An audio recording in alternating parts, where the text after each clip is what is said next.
Hello students, आपका हमारे free foundation academy channel में स्वागत है। टुडेज थॉट है वाटर इज लाइफ। जल ही जीवन है। Without water we can not survive on the earth. Water is very essential for animal and plant also. लेकिन हम लोग क्या देख रहे हैं कि लोग पानी का बेतहाशा उपयोग करते हैं। जहाँ जरूरत एक बकेट का वहाँ 10 बकेट बर्बाद करते हैं। शहर में घूम जाइए, रोड में देखें कि टैप खुला हुआ है, बह रहा है पानी, कोई ध्यान नहीं दे रहा है। प्रशासन तो कोई मतलब नहीं इससे। अब देख रहे हैं कि लॉकडाउन चल रहा है, महामारी, कोरोना की महामारी में कितना लोग त्रस्त हैं। हमारे मोदी जी लॉकडाउन करके इंडिया में इसको कंट्रोल करने का प्रयास किया, लेकिन विपक्षी लोग इन्हें तरजीह नहीं देते। तो अब मैं करता हूँ आपका आज 10th lecture 5 chapter 1 chemical reactions and equation. तो यहाँ पर लिखा है हमने इन केमिकल रिएक्शन, मतलब अराउंड अस, हमारे चारों तरफ कोई भी चीज में परिवर्तन होता है, चेंज होता है, क्या कहते हैं हम लोग, रिएक्शन हो रहा है। Reaction is occurring around us, और फैक्ट भी है। लेकिन परिवर्तन दो तरह का होता है। एक ऐसा परिवर्तन जिसमें केवल स्टेट चेंज होता है। पेपर का टुकड़ा है, ये पेपर का टुकड़ा है ना, इसको फाड़ दिया तो फाड़ने से क्या होता है, फाड़ने से इसमें कोई केमिकल इसका कंपोजिशन चेंज नहीं होता है। आप स्नो को हीट कीजिए, लिक्विड वाटर में बदल जाएगा, फिर हीट कीजिए तो वाटर वेपर में बदल जाएगा, तो कूल कर दीजिए तो फिर लिक्विड में कंडेंस हो जाएगा, फिर कूल कर दीजिए तो रिफायर हो जाएगा। तो यहाँ स्टेट चेंज हो रहा है, तो उसका केमिकल कंपोजिशन चेंज नहीं हो रहा है। ये आपका फिजिकल चेंज है। अब उसी पेपर को जब जला देंगे आप जानते हैं कि जलाने में ऑक्सीजन का हेल्प रहता है, विदाउट ऑक्सीजन हो नहीं सकता, तो आपको कार्बन डाइऑक्साइड दे देगा, सूट दे देगा। तो यहाँ क्या हुआ, यहाँ पेपर का केमिकल कंपोजिशन चेंज हो गया, सूट मिला, है ना। आपका मिल्क है, अभी समर सीजन है, छोड़ दीजिए, क्या होगा, खराब हो जाएगा उसका, यानी लैक्टिक एसिड में बदल जाता है। तो there are so many example around us, changes are occurring continuously around in the nature. Nature is the first laboratory. हमारा जो नेचर है ये बहुत बड़ा लैब है, जहाँ की सभी फिजिक्स का, केमिस्ट्री का, जितने भी सब्जेक्ट्स हैं, सबका कुछ न कुछ होते रहता है। अब हमें ज़रूरत है ध्यान देने की। जो लोग ध्यान देते हैं इस पर तो साइंटिस्ट कहलाते हैं, उनका पेपर में नाम होता है, नोबेल पुरस्कार मिलता है, सम्मानित होते हैं, गौरवान्वित होते हैं। हमारे यहाँ भी बहुत लोगों ने कि जगदीश चंद्र बसु ने बताया था कि पहले लोग पौधा प्लांट समझते थे कि नॉन लिविंग थिंग है, लेकिन जगदीश चंद्र बसु ने बोला कि पौधे में भी जान होता है। हमारे यहाँ के भी बहुत सारे वैज्ञानिक हुए, रमन इफेक्ट रमन जी ने दिया। आपका बोटानिक कॉन्सेप्ट है, प्रेसिडेंट बोथ इंडियन है। तो कहने का मतलब मेरा ये है कि बच्चों ध्यान दो, आपके इर्द गिर्द जो भी रिएक्शन हो रहा है, जो चेंज हो रहा है, उस पर ध्यान दो और अपने समाज, अपने देश का मान गौरव बढ़ाओ। तो पहला है चेंज इन स्टेट। अभी जब आपको एग्जाम्पल दिया, अब जैसे मान लीजिए कि ये रिएक्शन देखिए, अब यहाँ पर हम लोग बैलेंस करते हैं। बैलेंस क्यों करते हैं, क्योंकि law of conservation of mass कहता है कि जो रिएक्टेंट लेते हैं उसका जितना मास लेंगे आप, इससे मान लीजिए इसका हाइड्रोजन का 1 होता है, तो 1 को 2 से मल्टीप्लाई कर दीजिए। इसका 35.5 होता है, इसको 2 से मल्टीप्लाई कर दीजिए। और यहाँ आपका 2 रखिए, 1 प्लस 35.5, यहाँ पर कितना हो गया ये, इसको जोड़ दीजिए। तो 2 प्लस 71 हो गया, तो 73। और यहाँ पर क्या हो जाएगा, ब्रैकेट है तो पहले ब्रैकेट का काम करेंगे। देखिए, तो law of conservation of mass कहता है कि रिएक्टेंट जो हम लेते हैं उसका जो मास होता है वो प्रोडक्ट उतना ही होता है। इसलिए हर केमिकल इक्वेशन को पहले लिख के कर, उसके बाद उसको क्या कर दीजिए, बैलेंस कर दीजिए। उसके बाद है चेंज इन कलर। कलर में भी चेंज होता है। जैसे आप सिल्वर है ना, और सिल्वर क्लोराइड ले लीजिए, और मान लीजिए कि आपको क्या हो रहा है, यहाँ से सन का रे इस पर पड़ रहा है, ये पहले रहता है व्हाइट, और रिएक्शन जब हो जाता है तो क्या बना देता है,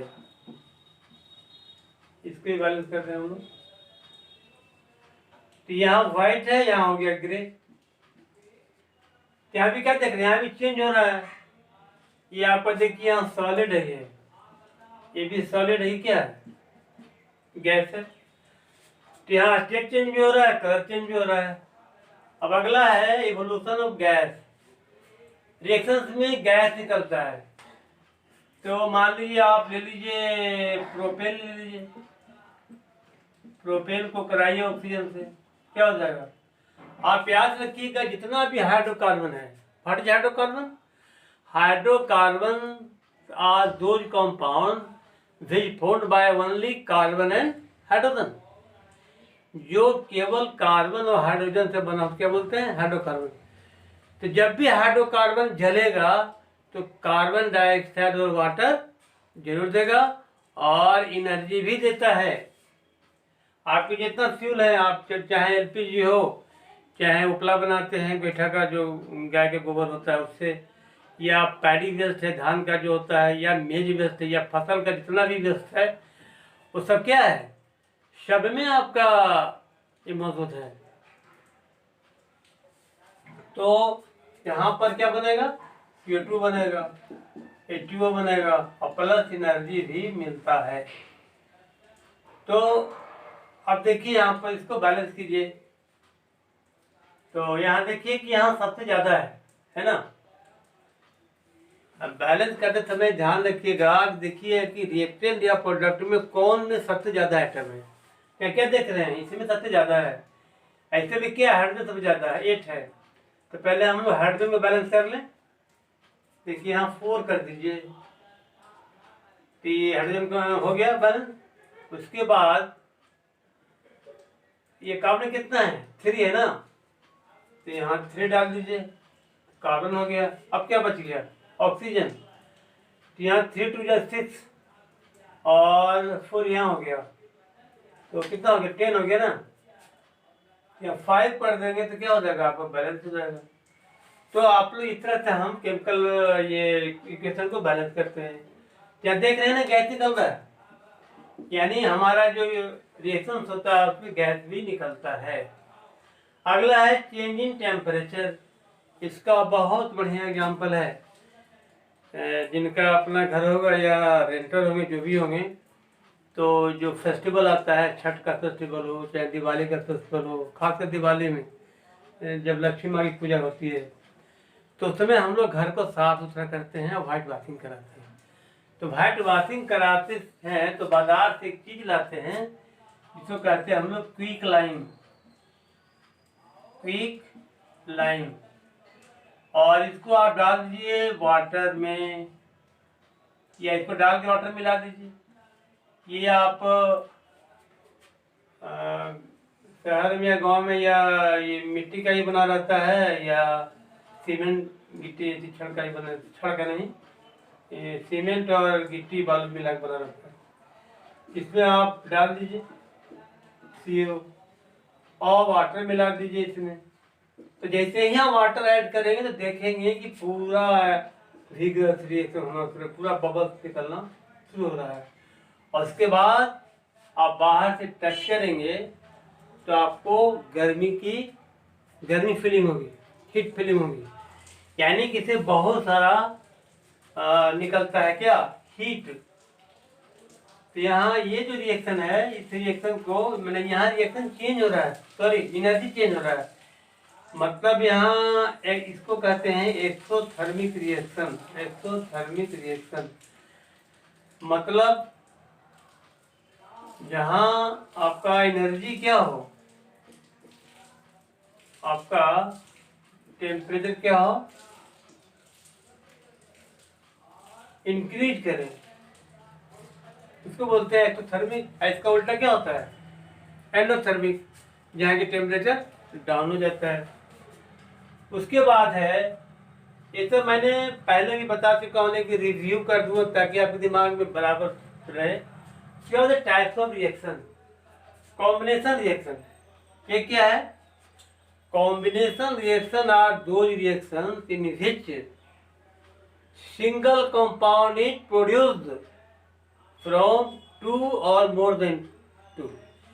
दो या दो से अधिक रिएक्टेंट मिलके जब एक प्रोडक्ट को बनाता है तो उसको बोलते हैं कॉम्बिनेशन रिएक्शन। तो बहुत सारा एग्जांपल है इसका। आप H2 और प्लस O2 को करा दिए रिएक्शन तो क्या बन जाएगा, H2O बन जाएगा। बैलेंस कर दीजिए, हो गया। यहाँ देख रहे दो मिलकर के एक बना, फिर आपको C को O2 से करा दीजिए तो CO2 बन जाएगा। फिर आपके बुक में दिया हुआ NCERT में कि जब मैग्नीशियम को हम जलाते हैं तो चकाचौंध लाइट देता है, क्या हो गया, MgU हो गया। बैलेंस कर दीजिए, तो यहाँ भी सिंगल बन रहा है।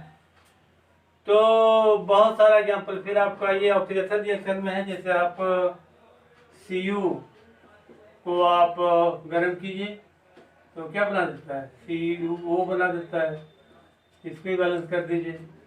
ये सब क्या है, सब एग्जाम्पल्स आपका है कॉम्बिनेशन रिएक्शन का। और भी है, जैसे आप नाइट्रोजन को H2 से करा दीजिए तो NH3 बन जाएगा। बैलेंस कर दीजिए, 6 हो गया, 6 हो गया ना, तो 3 यहाँ कर दीजिए, यहाँ 2 तो है ही है, तो अमोनिया बन गया। तो जहाँ भी जिस रिएक्शन में दो रिएक्टर मिलके एक प्रोडक्ट बनाता है या 3 मिलके बनाता है, क्या बोलेंगे उसको, कॉम्बिनेशन रिएक्शन। ठीक है। जैसे आप ले लीजिए कैल्शियम कार्बोनेट को, इसको मार्बल कहते हैं, हिंदी में संगमरमर कहते हैं। इसको आप हीट की, देखिए डेल्टा दिखा रहे हैं, डेल्टा बना होता है हीट करना। इसे ही आप गर्म कीजिएगा तो CaO प्लस CO2 में क्या हो जाएगा, ये बदल जाएगा। इसके बाद आपका डिस्प्लेसमेंट है।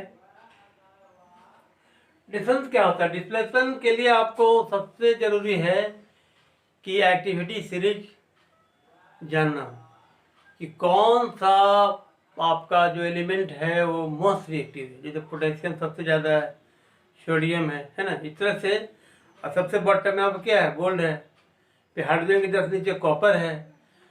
तो ये यदि आप जानें कि कौन मोस्ट रिएक्टिव है कौन कम है, तभी आप डिस्प्लेसमेंट रिएक्शन में, जैसे मान लीजिए कि हम कॉपर सल्फेट का सोल्यूशन लेते हैं, इसमें आयरन का नेल डाल दिया, क्या हो गया, ये चूंकि मोर रिएक्टिव है इससे, इसलिए इसको क्या कर डिस्प्लेस कर देगा, तो ऐसे बन जाएगा, मतलब कब्जा कर लेता है। जैसे आपका जो एक एग्जांपल है, आपका स्नेक जो होता है, सांप, और चूहा बेचारा घर बनाता है, रैट अपना होल बना के रहता है, और सांप क्या करता है, उसे घर में घुस गया, सांप उसको खा भी जाता है, उसका घर भी कब्जा कर लेता है।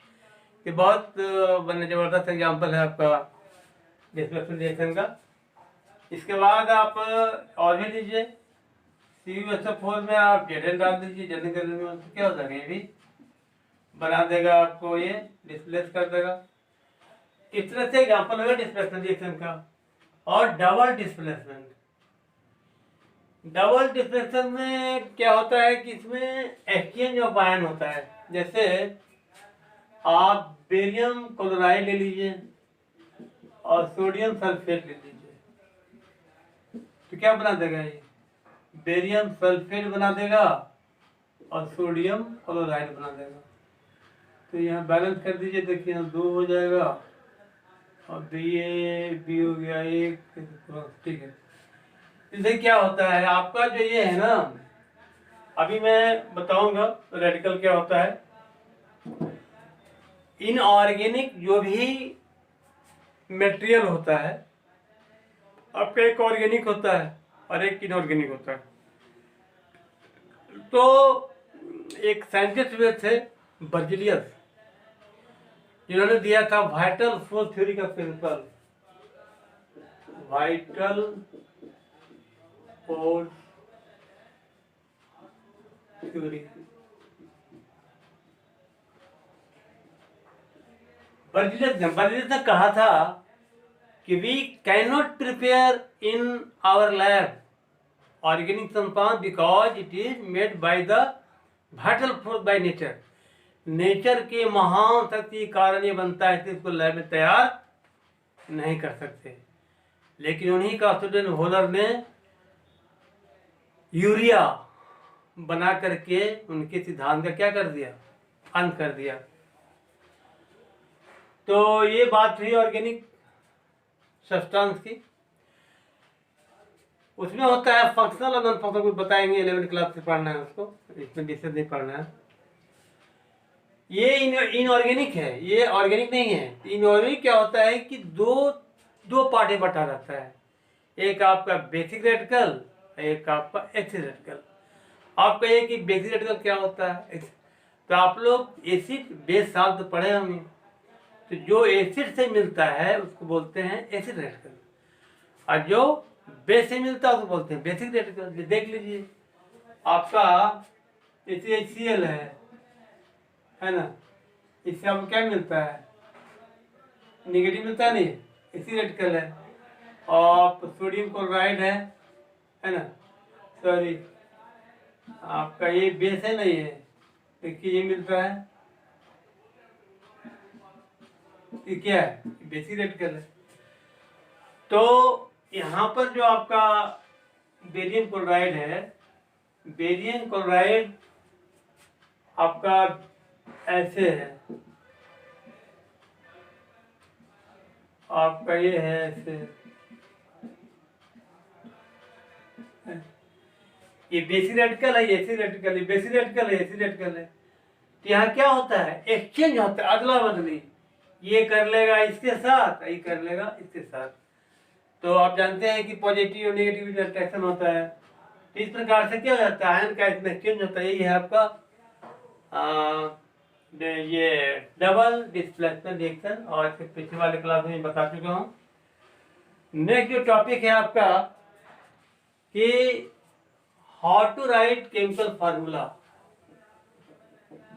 बच्चों केमिकल फार्मूला लिखने के लिए आपको वैलेंसी याद रखना पड़ेगा। यदि आपको वैलेंसी याद नहीं है तो you can't write chemical formula. Here we write formula होता है FORMULA, ये सिंगुलर है, ये लगा दी तो क्या हो गया, ये मिला तो क्या हो जाएगा, प्लूरल। तो लिखा है how to write chemical formula. तो केमिकल फार्मूला तो कैसे लिखे हैं, इसके लिए आपको वैलेंसी जानना जरूरी है। Valency, what is valency? Valency nothing but it is a combination, combining power of any element is called its valency।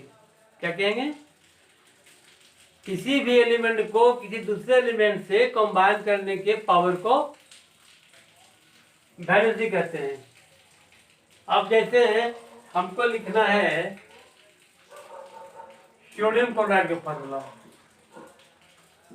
Sodium chloride का फॉर्मूला लिखना है, तो पहले इन लोगों का हमको सैंपल करना पड़ेगा कि सोडियम का सैंपल क्या होता है, नहीं होता है, ऐसा क्या होता है, Cl होता है। इसके बाद पता करना पड़ेगा कि इसका वैलेंसी कितना है। यहाँ जो पावर होता है ना, इस पर अभी जो दिखा रहे, देखिए यहाँ दिखा है, जितना पावर होता है बैलेंस से होगा। देखिए छोटी में प्लस है कि तो प्लस वन होगा, के पर प्लस है तो क्या होगा, प्लस वन होगा। देखिए इस पर एक है तो क्या होगा, प्लस वन होगा। और ऐसे बैलेंस निकालने का और भी तरीका है, जब पीरियोडिक टेबल पढ़ाएंगे तो बताएंगे उसमें। हाँ, तो इसमें देखिए एक चार्ज इस पर रहता है, चार्ज मैंने इसका भी, दोनों मोनोवैलेंट है, ये भी है और ये भी है। और एक बात और यहाँ देखिए बताएं हम कि रेडिकल भी दो तरह का होता है, एक होता है सिंपल रेडिकल, एक होता है कंपाउंड रेडिकल।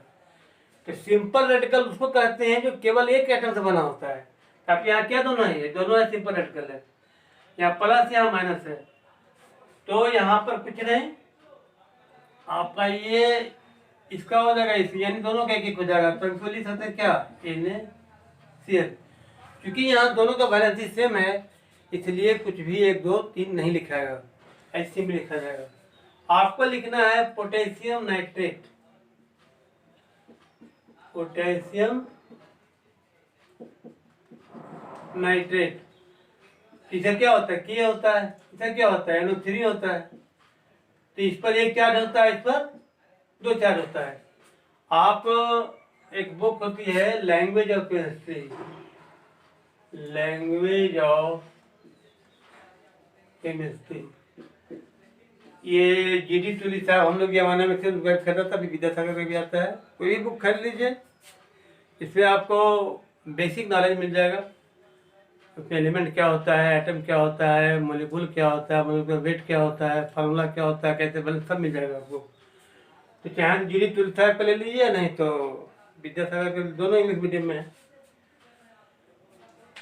तो यहाँ पर क्या कहते हैं कि यहाँ पर एक है, ये क्या है, बेसिक है, ऐसे रखते हैं। हाँ एक है, इसका 2 है, ये चला जाएगा इस पर, ये चलाएगा इस पर। तो आप क्या लिखेंगे, पोटेशियम नाइट्रेट ANO3, और यहाँ पे क्या हो जाएगा,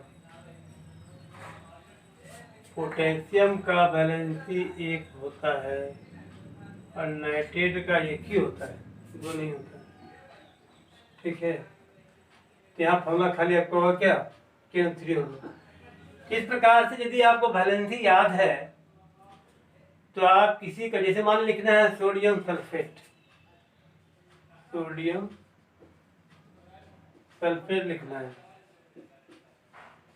तो इसका सोडियम का Na हो जाएगा, सल्फेट का 2 हो जाएगा, इस पर 2 होता है, इस पर 1 होता है।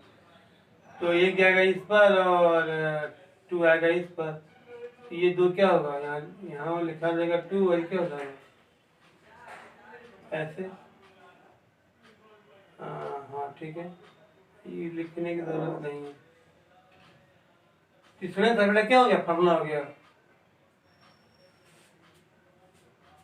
और ये बता दिए आज, बस यहीं तक। नेक्स्ट टॉपिक नेक्स्ट क्लास में, और आप लोग जरूर शेयर, लाइक और शेयर कीजिए ताकि उन बच्चों को भी फ़ायदा हो जो बेचारे गांव में हैं, लॉकडाउन में टीचर नहीं मिल रहा है, स्कूल कॉलेज बंद हैं, तो उनको फ़ायदा हो जाए, इसलिए वीडियो को जितना हो आप वायरल कीजिए। Thank you.